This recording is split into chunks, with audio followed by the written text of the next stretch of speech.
All right, Rabbi, good morning, good morning, good morning. Let us begin by thanking all of our sponsors for this morning's share. To thank our Talmud Torah sponsor for the month of Iyar, an anonymous Talmud Torah sponsorship with Akar Satov to Hashem, for all of the blessings He has bestowed upon us, and for Refuah Shalema for Devora Leah Bas Chaya Rivka. Thank you so much. May we all be zocheh to witness the imminent coming of Mashiach Mihira B'Yameinu. Amen. What a beautiful, beautiful dedication. Of course, also we know today being Yom HaZikaron, the day in which it's not just Eretz Yisrael, but Am Yisrael commemorates and remembers all of those who have fallen in the establishment of the state, defending of the state, all of the victims of terror. And of course, this day has taken on a different kind of meaning this year. In the shadow of October 7th, we much to talk about and much to discuss. First of all, I hope everyone will join us tonight, Emir Hashem, for the Yom HaZikaron program here at the shul at 7:30 tonight. It hopes to be, Emir Hashem, a meaningful and heartbreaking but yet uplifting program as well. But we dedicate our learning, Le'ili Nishmos, all of those who have fallen, defending our beautiful state of Israel, all of the victims of terror. May HaKadosh Baruch Hu see that Klal Yisrael has had enough heartbreak, more than any nation in the history of man has ever had to endure. And Emir Hashem, in the schus of the Mesiras Nefesh of all of these precious neshamas, may HaKadosh Baruch Hu shower safety and bracha upon all of our soldiers. May HaKadosh Baruch Hu bring home each and every one of our hostages, and may we be zocheh, Emir Hashem, to the ultimate bracha of shalom, to the ultimate hatzlacha, and Emir Hashem, to the coming of Mashiach Mihira B'Yameinu. Amen. So with that, let us begin. So very exciting day today. Today is our last daf of Ezu Neshach. I know, which for some is a tremendous relief, right? For others, again, I just want to tell you, this is one of the hardest prakim in Shas. And just so you should know, so the ability that we've had to really navigate this, I'm not going to say master it, because it's hard to master these type of sugyas.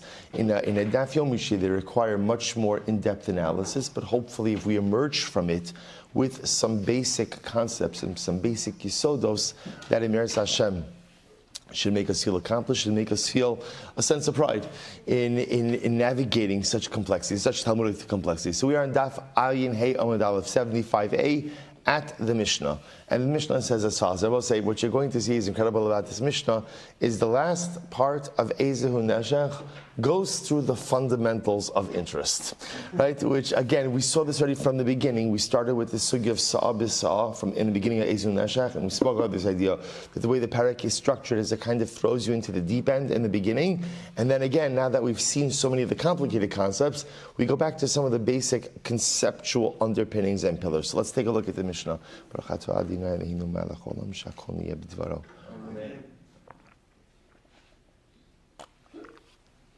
Okay. Mishnah. Lo yomer adam lechavero. Halaveni karchitin v'ani etem l'chalagoren. So we'll say the Mishnah once again circles back to the concept of Sa'ah B'Sa'ah. Sa'ah B'Sa'ah, remember again, means that halacha l'maisa, there is a problem with if I borrow or I lend to Ruvain, a bushel of wheat, asking Ruvain to give me a bushel of wheat back. What's the issue involved with Sa'ah B'Sa'ah? What is the issue? The issue is that although it's the same object, the price could fluctuate. So I'm lending Ruvain a bushel of wheat that's worth $1,000, but if in 6 months from now he gives me back a bushel of wheat, and it's possible that bushel of wheat is worth $1,200, that's a ribbis issue. Now I will say, by the way, you may ask yourself, why is it that the Mishnah itself is so preoccupied with Sa'ah B'Sa'ah? It's the type of ribbis that we have encountered most often in this parak. And the simple answer is, it's the most common kind of ribbis. The most common kind of ribbis without people even realizing that they're potentially engaging in an interest transaction. Okay, so therefore,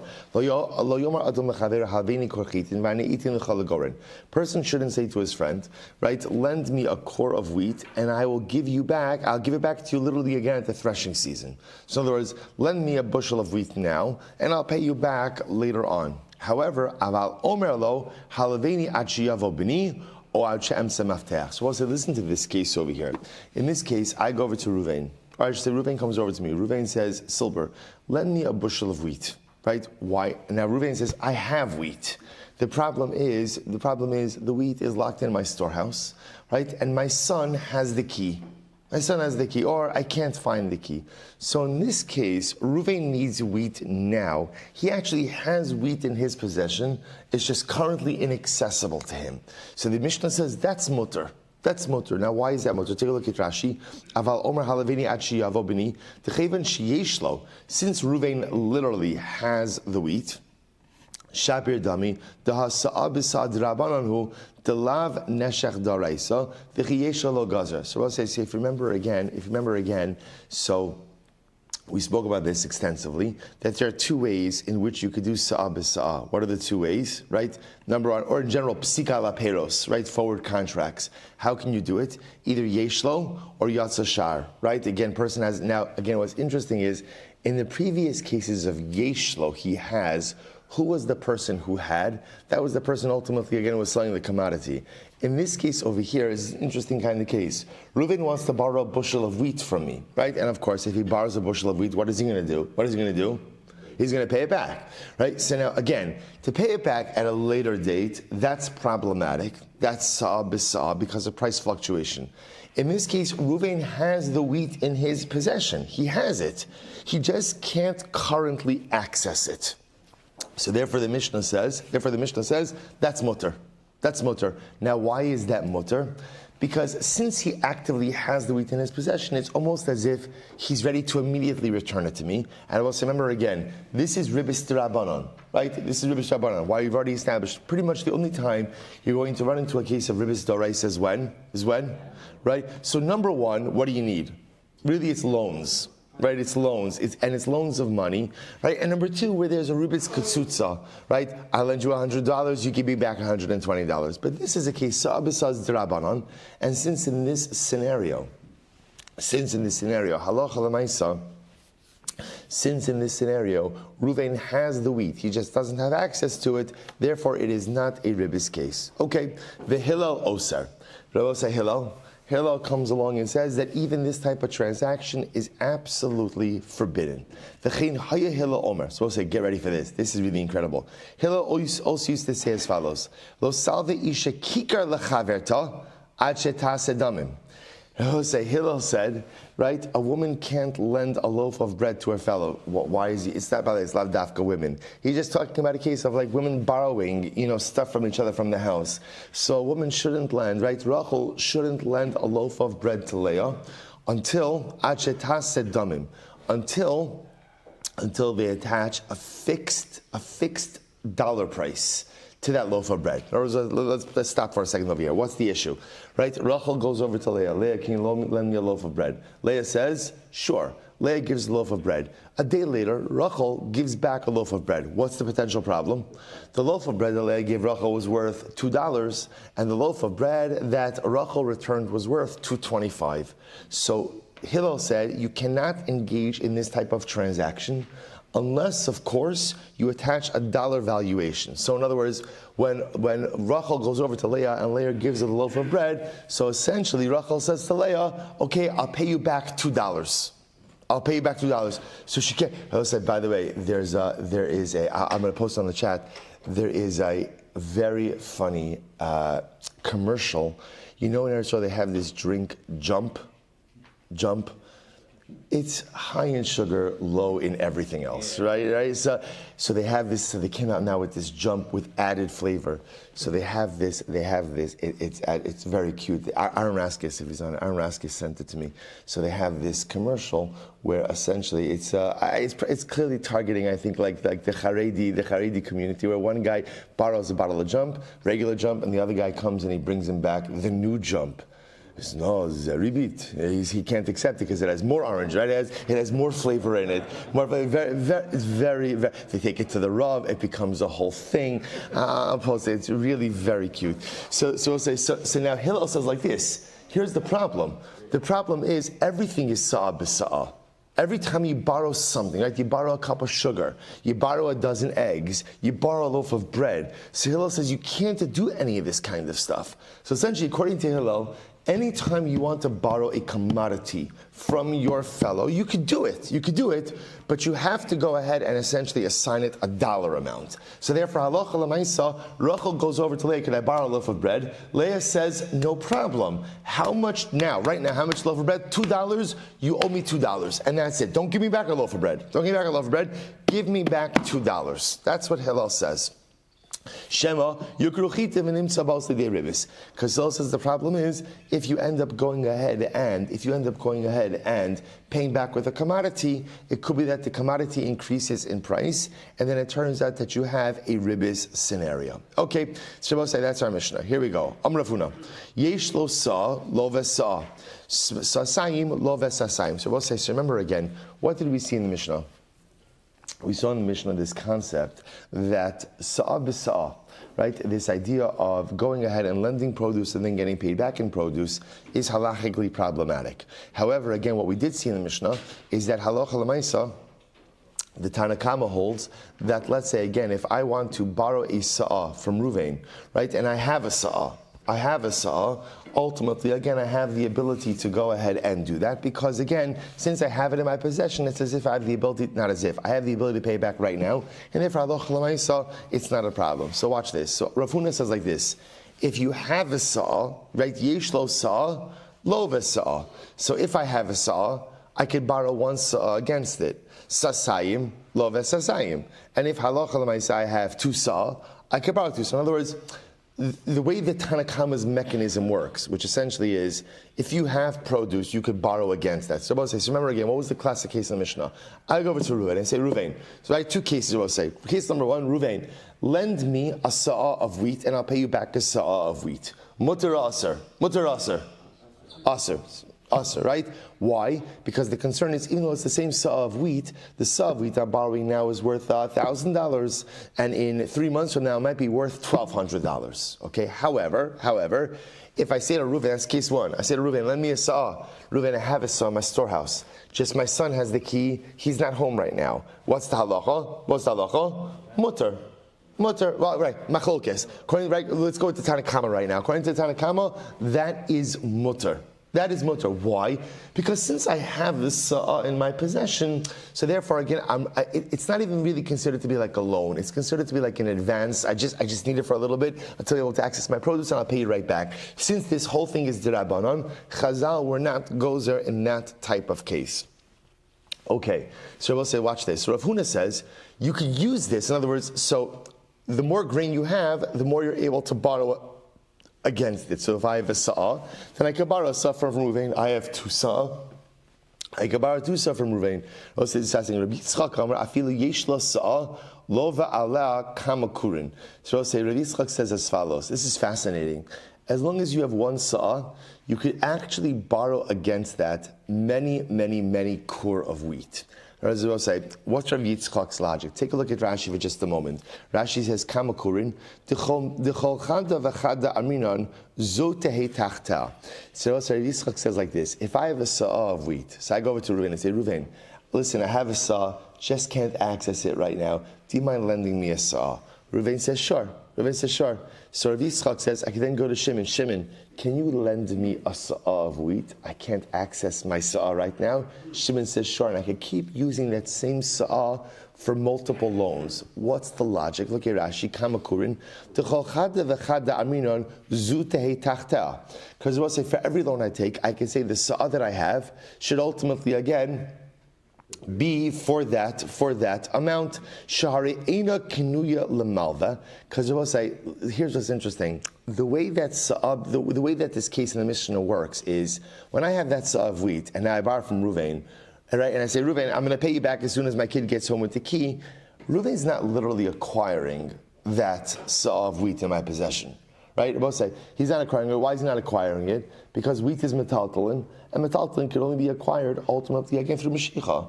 So he's not really acquiring anything. Rather, what's happening over here? So Shara Ina Knuya Lamalba, Ubiyada La'achla, V'haraya will say, when my kid gets home and I want to eat that wheat that's in my possession, do I have the ability to do so? Absolutely. He says, Ulamocher, I could sell it. Ninses osa shalava niskekes al perosh shebeshuk v'zu pnuya lelavos aleh ukishalava kol achas v'achas lova beheter da'ilu. So this is actually fascinating. Rabbi Yitzchak says like this. In this case, where essentially I have a sa'ah, therefore I could borrow against it, according to Tanna Kama, the sa'ah that I have doesn't literally become the possession of the lender, right? What it's doing is, Rabbi says, remember again, this whole thing, what are we trying to avoid over here? What are we trying to avoid? We're trying to avoid ribbis. What kind of ribbis? Ribbis t'rabanan, right? Ribbis t'rabanan. Sa'ah b'sa'ah is ribbis t'rabanan. So essentially what Chazal said is, if you have wheat, if I, the borrower, have wheat in my possession, which is readily able to be used to repay the debt, therefore there's no rabbinic prohibition of ribbis in this case. But make no mistake about it, the sa'ah of wheat that I have in my possession, that doesn't become the property of the borrower, of the lender, V'haraya, if I want to eat it, I could eat it. If I want to sell it, I could sell it. What it does is, just since it's readily available to be used for repayment, it removes any rabbinic prohibition of ribbis. So therefore, Rabbi Yitzchak goes so far to say that as long as you have a sa'ah, you could use that sa'ah essentially against many different loans to avoid the sa'ah b'sa'ah rabbinic prohibition of ribbis. Incredible. Tell Rabbi Chia, this is Rabbi Yitzchak. So also Rabbi Chia brought a raya as a support to Rabbi Yitzchak. Tipas yayin ein lo, tipas shemen ein lo. So we'll say literally again, if he doesn't have a little bit of wine, then he doesn't have the ability to borrow. If he doesn't have a little bit of oil, he doesn't have the ability to borrow. What do you see from here? Hayesh lo, if you have a little bit of wine or you have a little bit of oil, so the Gemara says, lo ve'aleh kama tipin. You have the ability to borrow many other drops against it. So Rabbi say a really fascinating concept of Rabbi Yitzchak, which is how the Rambam paskins. That Rabbi say again, when you look at the Mishnah, you look at the Mishnah almost like as a quid pro quo. If I go over to Reuven and say, Reuven, lend me a sa'ah of wheat, and I'll pay you back a sa'ah of wheat, that you can't do, because that's sa'ah b'sa'ah. Sa'ah b'sa'ah is rabbinic ribbis. If I have a sa'ah of wheat in my possession, then okay, the way we look at it is, essentially, it's not even really a loan, because as soon as I have access to my sa'ah, I can get him, pay him back. Really, the Gemara teaches us that's not really what's happening over here. In other words, essentially, since I can pay him back, since I can pay him back immediately, therefore that removes the rabbinic prohibition of ribbis. But technically speaking, that same sa'ah that I have can be used against many different loans. Incredible.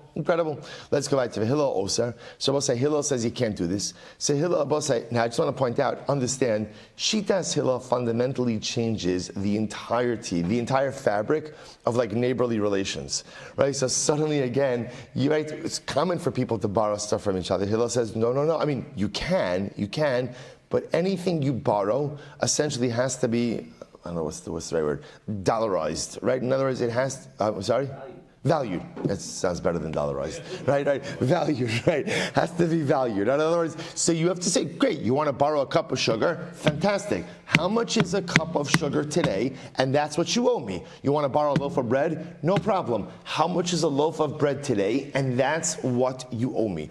And that's what you pay back. So the Gemara says, Hillel also, Amrav Nachman, Amr Shmuel Halacha ki Hillel. So Nachman, the Shmuel, the Halacha is like Hillel. All right. So the Gemara says, Veles Hilchas HaKavasei. But no, the Halacha does not follow Hillel. So again, life would be pretty complicated. In general, we'll say it's the best thing in the world. Just I want to point out. Right? Remember again, Hillel is the one who said, V'ahavta kamocha. Right? Hillel is the one who said so many beautiful halachos that detail our interpersonal interactions, which are so incredibly important. So generally the halacha does follow Hillel, but not here. We'll say that would have been an incredibly overwhelming not burden, you can never use the word burden or anything with Yiddishkeit, but it would have been an incredible responsibility to start to have to value every single thing you learn. Halacha does not follow Hillel. Now understand what this means. What this means, and just to appreciate this. We paskin sa'ah b'sa'ah is aser. That's how we paskin. So if you lend a bushel of wheat, right, and I borrow a bushel of wheat from Ruvain, I can't contract with him to pay back a bushel of wheat 6 months from now. You can't do that. You can't do that because it's a commodity, there is a concern about fluctuation. So therefore, what I can do is I can borrow a bushel of wheat now and do one of two things. If I have wheat, then fine, then it's okay, that's yeshlo, then that works. Or the other option is, I borrow a bushel of wheat, and we value it. It's worth $1,000, I owe you $1,000 6 months from now. That's it. So, let's say, so again, if we say that sa'ah is asar, so then how can you borrow a loaf of bread from your neighbor and replace it with a loaf of bread? How can you borrow a cup of sugar and replace it with a cup of sugar? How can you borrow this? Okay, you get the point. But how isn't that sa'ah b'sa'ah? So what I say? So the answer is the rabbinic prohibition of sa'ah b'sa'ah only applies to what we'll call major loans. It doesn't apply to, Chazal never applied it to everyday smaller interactions. So that's what's happening over here. So Hillel actually is the more intuitive shita. Because Hillel says, sa'ah b'sa'ah, sa'ah b'sa'ah. What does it matter if it's a core of wheat or a dozen eggs? What does it matter if it's a core of wheat or a loaf of bread? It's sa'ah b'sa'ah. To which the Tanna Kama says, no, remember, this is rabbinic. And Chazal only applied their rabbinic prohibition of sa'ah b'sa'ah to more major transactions. But to what we'll call common, everyday, smaller interactions, Chazal never applied it to. Incredible. So Hillel Omer, Lo Silva Isha. So remember again, Hillel said in the Mishnah that a woman shouldn't lend, right? Rachel shouldn't lend a loaf of bread to Leah unless, of course, they value it. Amar Rabbi Yehuda Amar Shmuel Zu Divrei Hillel Ava Chachamim Omrim Lavim Stam Uparim Stam. Chachamim said, no, you're allowed to. It's not a problem. You can lend a loaf of bread and pay back a loaf of bread. Look at Rashi. Lavin Kikaros Stam Below Kitzis Asdamim Shelo Hechmiru Ledaktek Beisr Sa'ah B'Sa'ah Kol Kach. So this is exactly what we just said.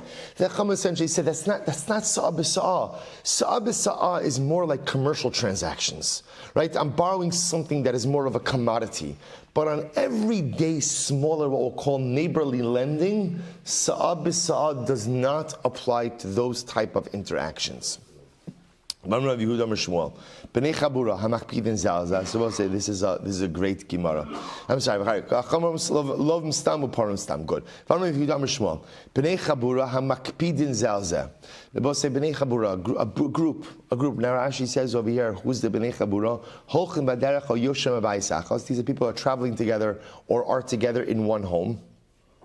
Rashi says over here, Yoshim b'aisachos, ish l'suudas atzmo. Now the chap over here is a group, they are together, but they're makpid when it comes to eating their meals, that they all eat their own food. So b'nei chabura makpid and zalzeh. So we'll say if you have a group who are makpid on each other, ovrim mishum mida, umishum mishkal, umishum minyan, umishun lovin uporim biyamtiv. So we'll say, so now this is actually very interesting. So if halachah you have a group of people who are together, but they're makbid to only, like, everybody keeps to themselves. In other words, that they don't share their food. Right? And ultimately, again, so therefore everyone eats there. So we'll say, the Gemara points out over here, totally unrelated to our topic, that when it comes to Hilchos Shabbos or Hilchos Yom Tov, they could end up going ahead and transgressing on a number of different halachos. What could they end up transgressing on? Midah, which means measuring size. And I both say you're not allowed to measure things out on Shabbos. For example, you can't use a measuring cup on Shabbos. Right? Why? All of these are gzeros, ultimately, again, a mekach memkar. We are concerned that if you measure things, measuring looks like a business transaction. So anything else like a business transaction is going to be asur on Shabbos. Why? Because it's a gzera of kosev, that you may come to go ahead and write things down. So therefore, you can't measure things out on Shabbos. It's actually a very important halacha. Mishum mishkal. You can't weigh things on Shabbos. Umishum minyan. You can't count things in an exact fashion on Shabbos. So we'll say these are all things that resemble business transactions, and the concern is that you may come to write things down. So we'll say, so now remember again, umishum lavin uporin. Furthermore, we'll say if you borrow something on Shabbos, you can't borrow it in an exact fashion, right? You can't use lashon of halva, lend me. lend me. These are all things that resemble business transactions. What's the concern over here? If you have this chabura, you have this chevra that's traveling together, and they're very makpid on each other. So what happens? Reuven and Shimon and Levi and Yehuda, and Reuven needs to borrow this. So what's going to happen? Shimon's going to say, fine, let me see exactly how much you're going ahead, and borrowing, how much you're going and using. So we'll say, so because they're so makpid on what one takes from the other, on Yontiv, they can end up violating all of these different things. U'kedivrei Hillel, af mishum ribis. And Rabbi said, according to Hillel, in addition to all these other things that they are transgressing, they also transgress ribis. Why are they going to transgress ribis? Because according to Hillel, remember again, if you borrow even a loaf of bread from someone and you pay them back a loaf of bread, that's sa'ah bisa'ah, and therefore they can end up transgressing ribis as well. Incredible. We'll say there's a very profound machshava in this Gemara. If you look at those words, Amar Yehuda Amar Shmuel, B'nei chabura hamakpidin zalzeh. He'll say, if there's a chevra and they're makpid on each other, and they're makpid, what does it mean to be makpid on someone? To be makpid on someone also means to hold them to an exacting standard. Right? You're makpid on everything. You're makpid on every misstep. You're makpid on every transgression. You should have spoken like this. You should have done this. You should have said this. He'll say, if there's a b'nei chabura makpidin zalzeh, ovrim mishum midah. You are in violation of proper midos. I will say, the only way for us to exist as a people, really the only way for us to exist as a people, at the end of the day, is to go ahead and not be makpid on one another. How do you fulfill v'ahavta l're'acha kamoch? And I will say this is so incredibly important today. You know the power of Yom HaZikaron? One of the powers of Yom HaZikaron is it is a profound unifier within Eretz Yisrael. Right? For 24 hours, there was actually a very powerful letter that was put out. I forgot by the name of the group. I have to look it up again today. That these are all families who are essentially observing their first Yom HaZikaron today. Families who all lost someone on October 7th. And they put out one simple thing, that for one day, there should be shalom. For one day, there should be shalom for Klal Yisrael. For one day, we should set aside our differences. For one day, we should set aside anything political. And we should just be united as a people. We go through life, and so often we have so many different hakpadas on each other. And especially, during these days of Yom HaZikaron, Yom HaAtzmaut, who says halal, who doesn't say halal, how do you observe, how do you don't observe. Listen, everybody's going to do their own thing. The ikar is that we shouldn't have hakpadas on each other. We should just learn to love each other. We should just learn to accept each other. We should just learn to appreciate each other. And to appreciate not only the things we have in common, but even the incredible differences that we have. B'nei chabura makpidin zalzeh. When the B'nei chabura, when Klal Yisrael are makpid on one another, Rabbi say, when that happens, over in mishum midah. It's not the right midos. It's not the right midos. It shouldn't be death and tragedy and horror and catastrophe that brings us together. We know that always brings us together. But it should be about how we're able to love each other, how we're able to get along with one another, and just how we're able to appreciate each other. That's what it means to be part of the B'nei Chabura. The Gemara goes like, Rabbi Shmuel, Rabbi say, this is a crazy Gemara. Talmidei Chachamim mutar melavo zeh bazeh. Zeh mizeh. Talmidei Chachamim are permitted to lend with interest to each other. Let me zeh beribis. They're permitted to lend with interest to one another. The Gemara says, what? My taima meida yadi deribis asura. Rabbi say Talmidei Chachamim know that ribis is aser. Umatanohu diyava adadi. And then Rabbi say whatever extra amounts they give each other, ultimately again is a gift. It's incredible. So therefore again, so Reuven Talmidei Chachamim. Reuven borrows from Shimon $100. Reuven get paying back 120. That's ribis. That's ribis. I said no, it's not. Reuven and Shimon both know that a yid can charge ribis or a yid can pay ribis. So what is it? It's a matana. It's a matana. It's a gift. So the Gemara says, "Made yad ribis asura umatana hu diyav viadadi." Amar le Shmuel lavua bar ihi haveni mea papulin b'mea v'esim papulin varich. So we'll say Shmuel, right? So Shmuel said to Avua bar Ihi, do me a favor, lend me 100 peppers, right? And I'll pay you back 110. Right, sorry, 120. Varich, and this is appropriate. So the Gemara says, so we'll say, so this is an incredible, so we'll say, so this is fascinating. So again, I just want to point out, so this is also very dangerous on a variety of levels. So first of all, I will say, you can say, well, anyone could do this, right? Anyone could do this. So therefore, again, I'm not borrowing with interest. I'm giving you $100 principal, a $20 gift. Right? So I will say, so remember again, the tricky part is we saw this yesterday's daf or the day before, that gifts still don't necessarily get you out of ribbis, right? Because remember again, a gift given in consideration of a loan, even though it's called a gift, is still what? Is still interest. Just like a gift given in advance of a loan in order to secure a loan could also be interest. What the Gemara seems to be saying over Rabbi Yehuda, the same name as Shmuel, is that because Talmidei Chachamim are acutely aware of the halachos of ribbis, they know they can't engage in anything resembling an interest-bearing transaction. So therefore, any additional monies that they give are only given for the express purpose, ultimately again, of a gift.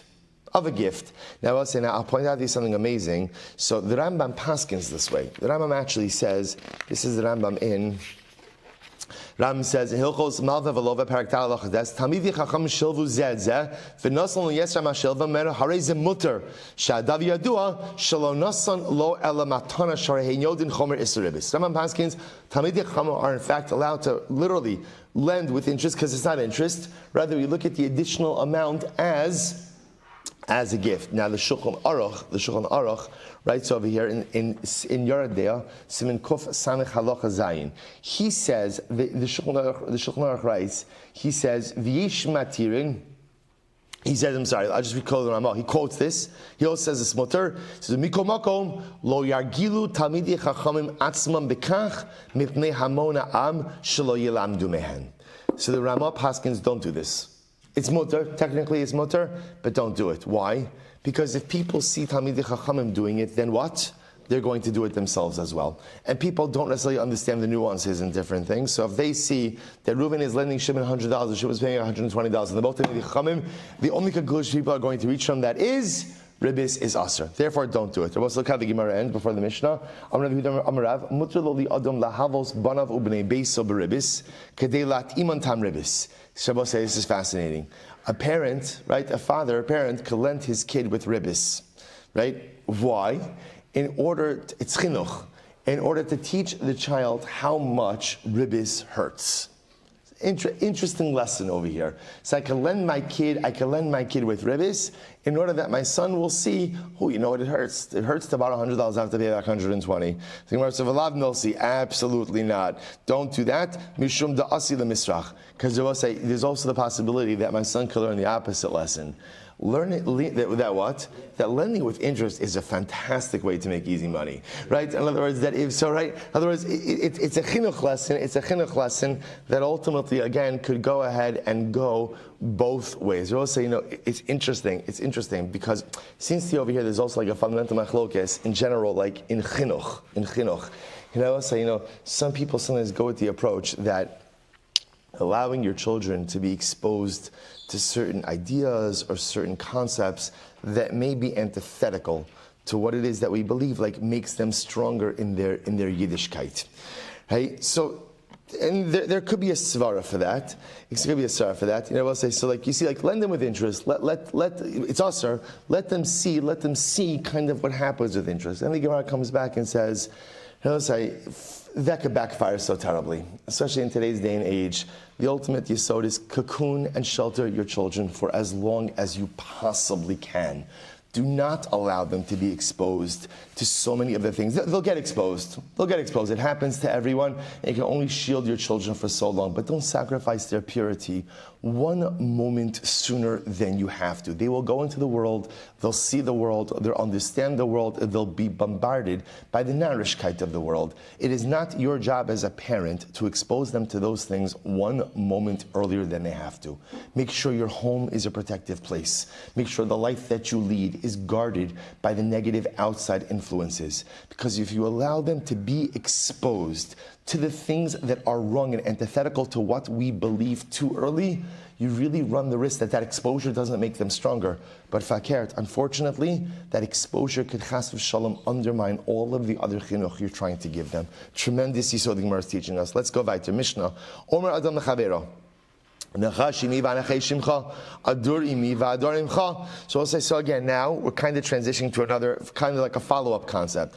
You could trade services. So up until now we're talking about sa'ah b'sa'ah. Now we're talking about trading services. So I could go over to Ruvain. Ruvain, do me a favor. Ruvain, you weed my field today, and then I'll weed your field. Or you go ahead and, dig my field, and I'll dig your field. So however, we'll say, what can't you do? You can't swap services. So you can't say, Ruvain, I'll weed your field, you dig up my field, or vice versa. Why did I say? Because we're dealing with dissimilar services, we're concerned about ribbis. So again, an exchange of like services is fine. There's no sa'abis, because we'll say we assume kind of like a service remains somewhat fixed in value. So we can exchange services, like services, but we can't exchange dissimilar services. So we'll say, Amud Beis, Kol Yemei Greer Echad, Kol Yemei Revia Achas. So we'll say, so this is actually very interesting. Now, here's what's fascinating. When exchanging services, what would often happen is you would exchange a day of work.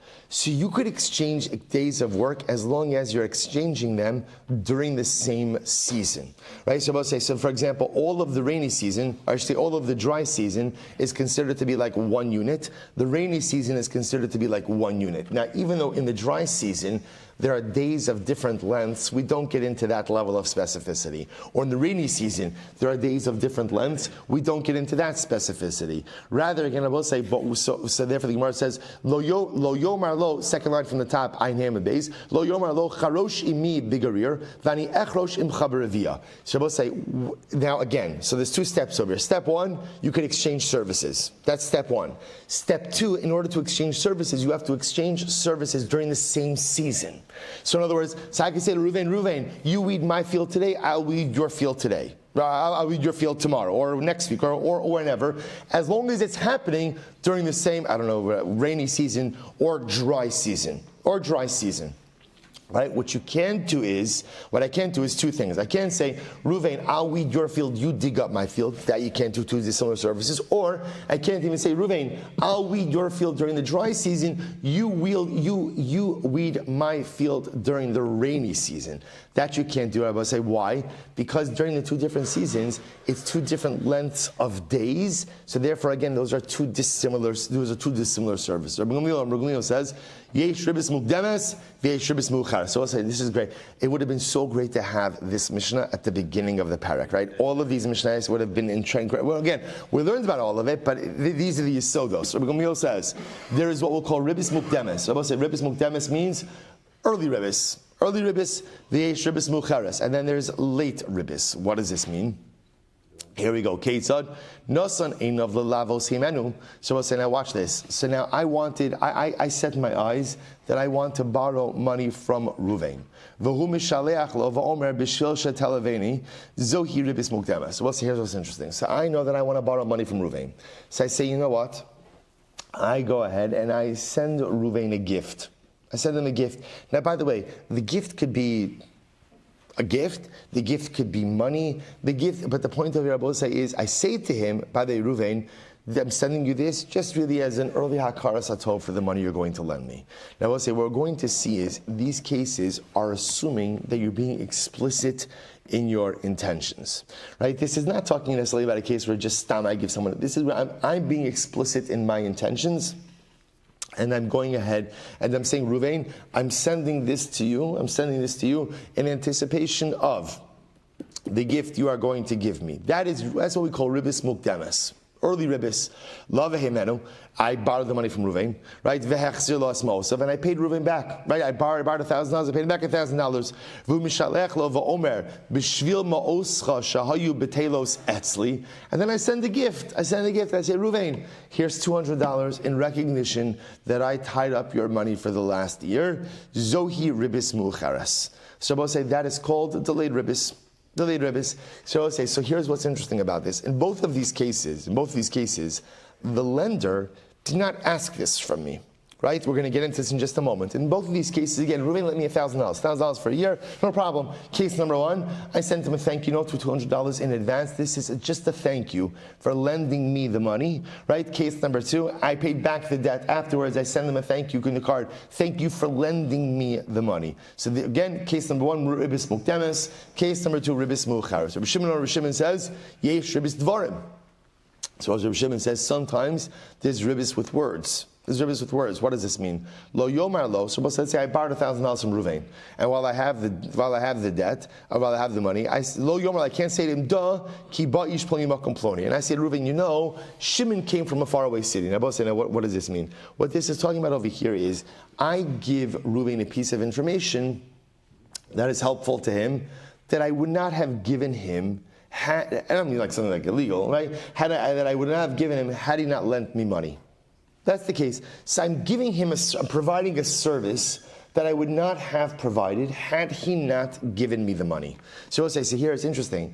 There's no money involved, right? There's no commodity involved. There's information. But the point is, I'm doing something extra because of the money that he lent me.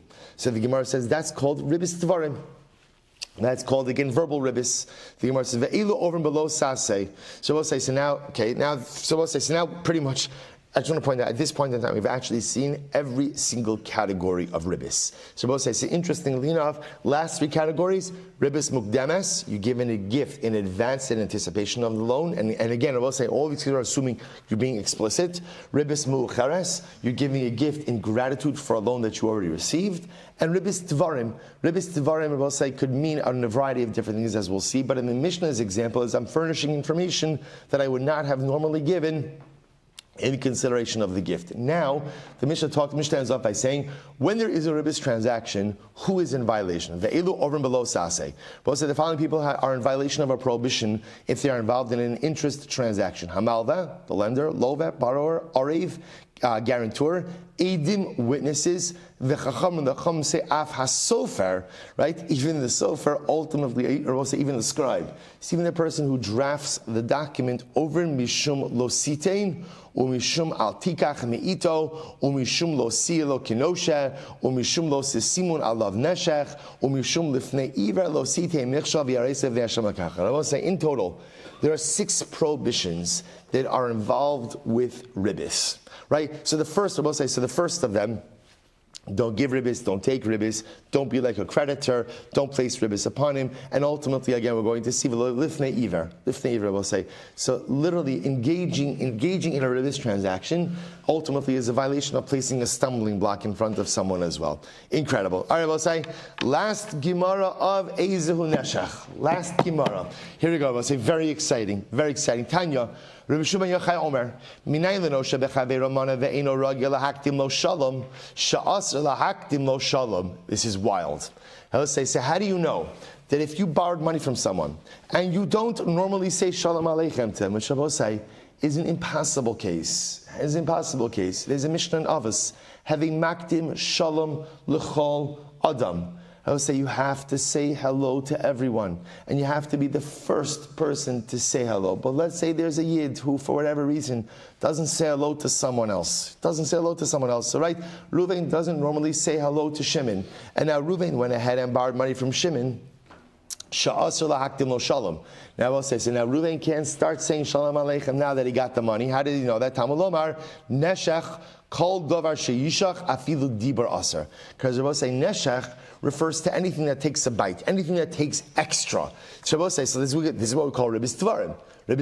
So I will say, so again, Reuven borrowed money from Shimon. Reuven was the kind of guy, right? Reuven was one of those guys who doesn't say good Shabbos to people, right? We know those guys, right? He just doesn't say good Shabbos, doesn't say hello to anyone, just goes about his business, right? So I will say, so now what happens? Now Reuven borrowed money from Shimon, and now suddenly Reuven is Mr. Happy, right? Mr. Greeting, and whenever he sees Shimon, he greets him profusely. That's ribis. That's ribis tvarim, and you can't do it. So we'll say, so you see to yourself, 1 second, so what do? You just keep not saying shalom aleichem. So we'll say, so the answer is, don't allow yourself to get into this matzav to begin with, right? And therefore, again, if you're the kind of person who greets, right, having mekabel kol adam has two mishnayos, having makdim b'shlom kol adam, be the first to greet every person, and having mekabel kol adam b'sever panim yafos, greet every person with a smiling countenance. If you learn these two halachas and you live these two halachas, then what? You'll never fall into this issue. The Elu over. And so we'll say these are the people, Mishnah said, these are the people who are in violation ultimately again of ribbis. Here we go, we'll say final sugya. Amr Abaye, Malva over Bechulan. So we'll say, so first of all, the Malva, the lender, is in violation of all prohibitions concerning ribbis. Lova Omer Mishum Lo Sashech Lachicha. So the Lova, right, the borrower is over on not paying ribbis, right? Ulachicha Lo Sashech, Velifne Iver Lo Site Mechsha. So the Lova is over on three of them. The guarantor and the witnesses, ain't over in Elam Mishum Lo Sesimun Alav Nashach. They're only in violation of Lo Sesimun Alav Nashach. Tanya Rabbi Shimon Omer, Malavi Ribis, so I'll say it's incredible. So Rabbi Shimon says, those who lend with interest, Yoser Mimashem Marvichim Mafsidim. More than they benefit, they lose. So I'll say, now we already saw this Gemara, right? Because we saw the punishment for lending with ribis is Nechasim Mismatin. You lose your money.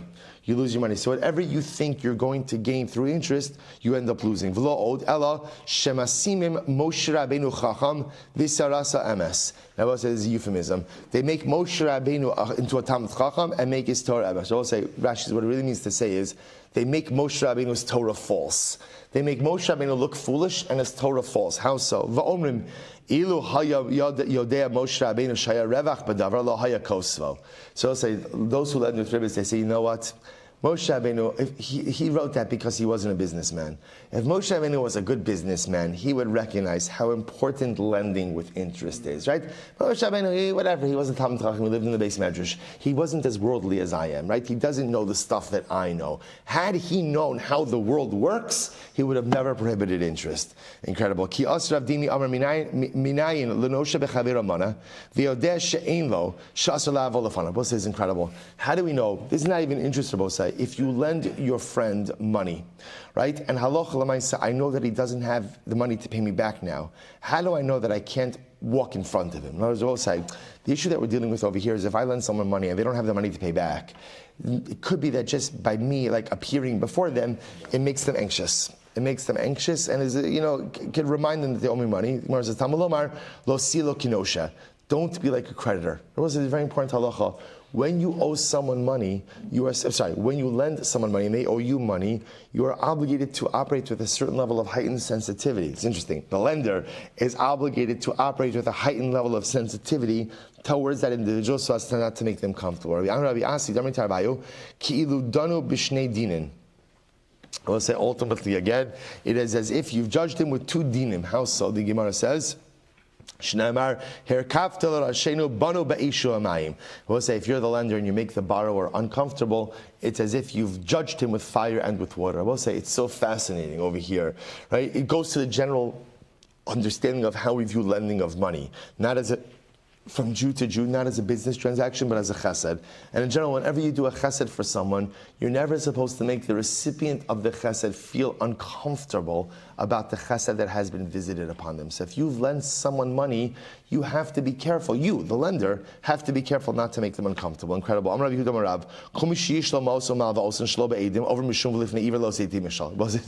Gemara. Whoever, Rabbi say, if you lend money without witnesses, you, the lender, are in violation of lifnei ira, placing a stumbling block. Why, Rabbi say? Why? Because halacha l'maisa, if you lend money without witnesses, it is way too easy and tempting for the borrower to what? To deny that he owes any money. The Rebbe says it's incredible. The onus is on the lender. Don't lend money without witnesses because you think you're being Heimish, right? You think you're being nice. We're friends. We can trust each other. No. Lend money with witnesses. Otherwise, you're in violation of Lifnei Iver. Reish Lakish Amar Gorim Klal Yatzmo. Reish Lakish not only that, but you, the lender, you cause a curse for yourself. Why? Shenamar Te'alam Nosif Se Sheker Adovros Atzadik Asak. Well, so what's going to happen? Because then, right? If I lend Reuven money without witnesses. And now what happens? I come to collect. Reuven says, never happened. People are going to accuse me Going to accuse me of being crooked and trying to extract money from someone who doesn't owe me money. So Rabbi say, so number one, if you lend money without witnesses, number one, it's lifnei. You're placing a stumbling block in front of the borrower, almost tempting him to deny the loan. And number two, you're going to bring a klala upon yourself because people are going to accuse me, the lender, of being crooked and trying to extract money that doesn't belong to me. So let's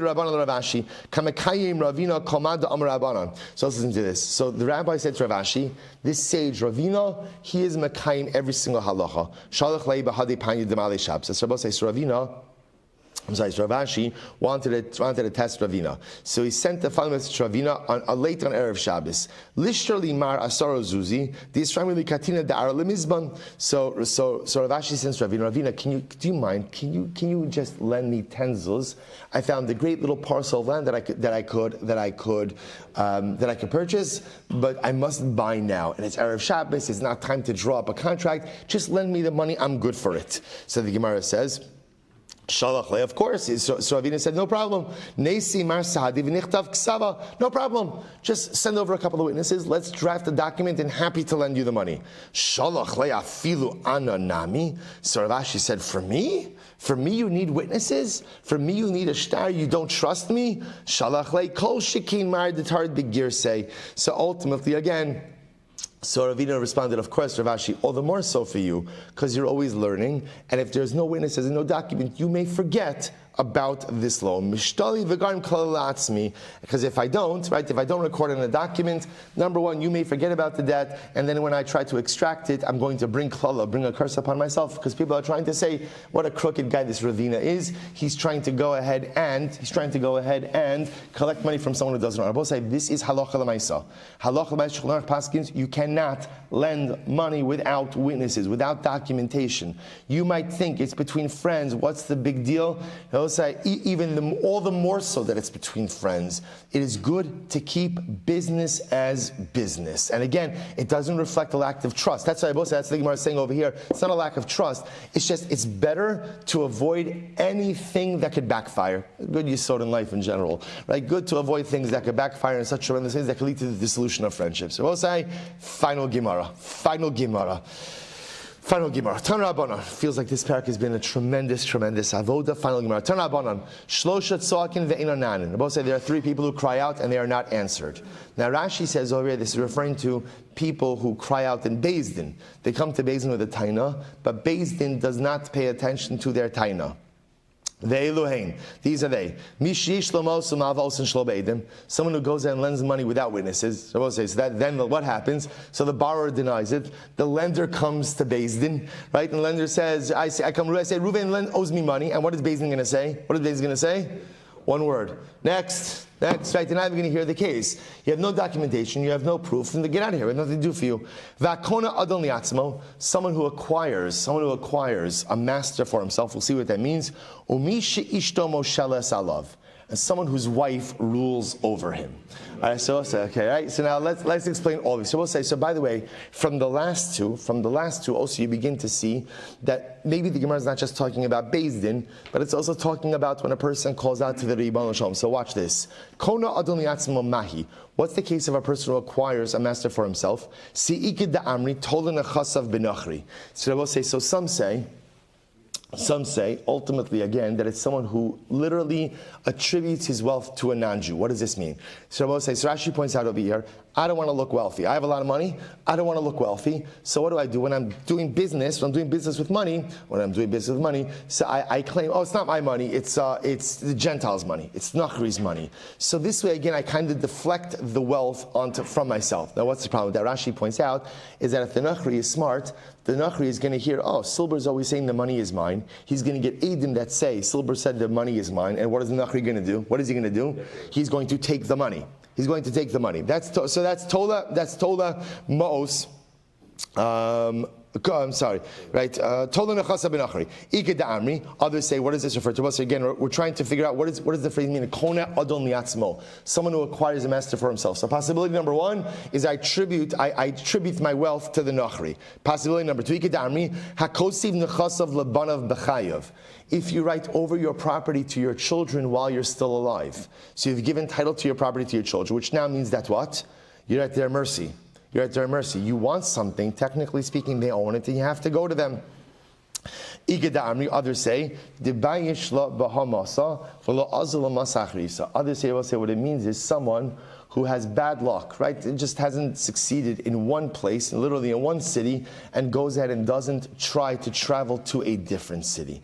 So Rabbi say this is a profound Gemara with which to end this parak. So let's analyze this for just a moment. So we'll say if we understand over here that Shloshat Tzakin Ve'inanan doesn't just have to mean in Beis Din, but Shloshat Tzakin Ve'inanan can mean there are three different types of people who cry out to HaKadosh Baruch Hu for help. And HaKadosh Baruch Hu says, I'm sorry, I can't help you. And who are they?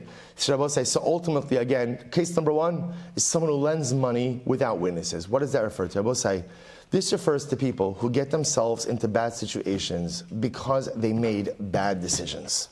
If at the end of the day, you choose not to do smart things in life, and I choose to make poor decisions, and as a result of those poor decisions, I get myself into bad situations and bad circumstances, HaKadosh Baruch Hu says, what do you want from me? What do you want from me? I didn't put you here. You put you here. And if you put you here, then what? Then you need to get yourself out of it. That's case one. And I will say, what's case two? Kona Adon Liatzmo, which is really three cases. What does it mean, Kona Adon? So number one is Tola Nechasav L'Nachri. So I will say, it means I attribute my wealth to a Nachri. I will say, what is this referring to? This, and really there's a common theme through all of these. This is referring to a person who does not exert ownership over his life. Right? In other words, he doesn't take his wealth as his own. Rather, again, whenever he's dealing with stuff, he says, oh, the money's not mine.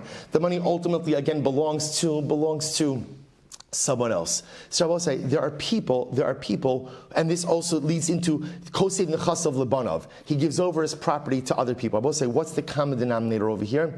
These are people who outsource their success to other people. Right? So many times in life, there are things we want to accomplish, but we say, oh, no, but this one didn't do this, so this one didn't do that. They outsource everything. Everything is someone else's responsibility, but nothing rests with me. The money belongs to the Nachri. My kids are in charge of my assets. So the Gemara says, if you outsource your success to other sources, then you're never going to be successful. And when you're not successful, HaKadosh Baruch Hu says, don't come crying to me, because it's not me, but rather it's the decisions you made. Similarly, again, the bishlei bahamasa v'lo azla masa achrisa. I will say, what is this referring to? A person who is not succeeding in life. So I will say, there are some people when they don't succeed, what do? They wallow in their lack of success. Instead of saying, I'm not succeeding in this particular situation, whatever the situation is, how do I change it? So move to literally again, here it's talking about move to a different place. What it's about to say, when you encounter a lack of success in life, what do you do about it? Do you lament it, complain about it, explain why everyone else is at fault? Or do you move yourself to a new city? Do you decide to change your circumstances in some meaningful and dramatic way? And if you don't choose to change your circumstances, Baruch Hu says, don't cry to me. Don't cry to me. That's not my problem. That's your problem. And lastly, what does it mean? Now, we weren't going to touch this one. Ishto Moshala Salav, right? Your wife controls you. What does that mean? Both say, what this means is as follows. If you are in a dysfunctional relationship, right, where let's say you have no voice, what are you doing about it? What are you doing about it? I both say, there are people who have dysfunctional relationships. People have marriages that are not good, relationships that are not good. And sometimes we content ourselves with the dysfunction. So again, I will say the common denominator amongst all of these things are people who are in dysfunctional situations and choose not to do anything about it. And HaKadosh Baruch Hu says, if you're in a state of dysfunction and you choose not to address it, then what does the Gemara say? The Gemara says, Soakin ve'einanen. Don't cry out to me, HaKadosh Baruch Hu says. You have a right to cry out to HaKadosh Baruch Hu after you've done what you could do to better your life. But if you're in a state of dysfunction and you're not doing anything to address it, then at the end of the day, HaKadosh Baruch Hu says, I'm sorry. If you're not willing to help you, then I can't help you. And I both say, what a way to end the parak, and also what a profound tie into Yom HaZikaron. I both say, what do we remember on this day? What do we remember on this day? We remember focusing for a moment just a bit more on the soldiers. We remember those who see things that are broken in this world and they're willing to give their lives to fix it. I'll say that's what it means to be a Jewish soldier. That you see evil, you see danger, you see difficulty, and instead of saying it's someone else's problem, instead of saying it's someone else's issue, instead of saying someone else will deal with it, you take the burden of responsibility. You see dysfunction, you see evil, you see wrong, you see danger, and you say, you know what, I will be the shliach of Klal Yisrael to help right that wrong, to help fix that problem, to help eradicate that evil. And whatever the cost may be, that is one that I'm willing to pay. Rabbi saying, Hadron alach ezu neshach, what a tremendous challenge. Rabbi saying, I just want to point out, I know it's a long parak, a difficult parak, and I know that maybe some of us zoned out a little bit of this parak, whether it's that we're not as attentive in shir, or whatever it might be. I will say, tomorrow, new parak. New parak. Let's start on time. Let's be here on time. And let's delve in. It's hard. These are hard Gemaras. And by the way, I'm not going to say Asochar Sa'omnin it's easier. It's not Ezul Neshach, but it's also difficult, I will say. But again, this time that we have in the morning, I will say, this is our Gan Eden in this world. The rest of the world is pretty crazy. This is our Gan Eden. Let's maximize Gan Eden together. We finish this parak together. I don't want to say we mastered the parak together. We finished it together. I will say we should be Zochah Metzia for so that our Talmud Torah should be an aliyah for all of those who we remember on this precious day. And I will say we should be Zochah Metzia to go ahead and literally, I know we're over time, we should be Zochah Metzia to be able to swim through the Yam Shel Talmud together. We should be Zochah to accomplish together. And I will say we should be Zochah Metzia to celebrate many accomplishments together in the years to come. Shkoyach.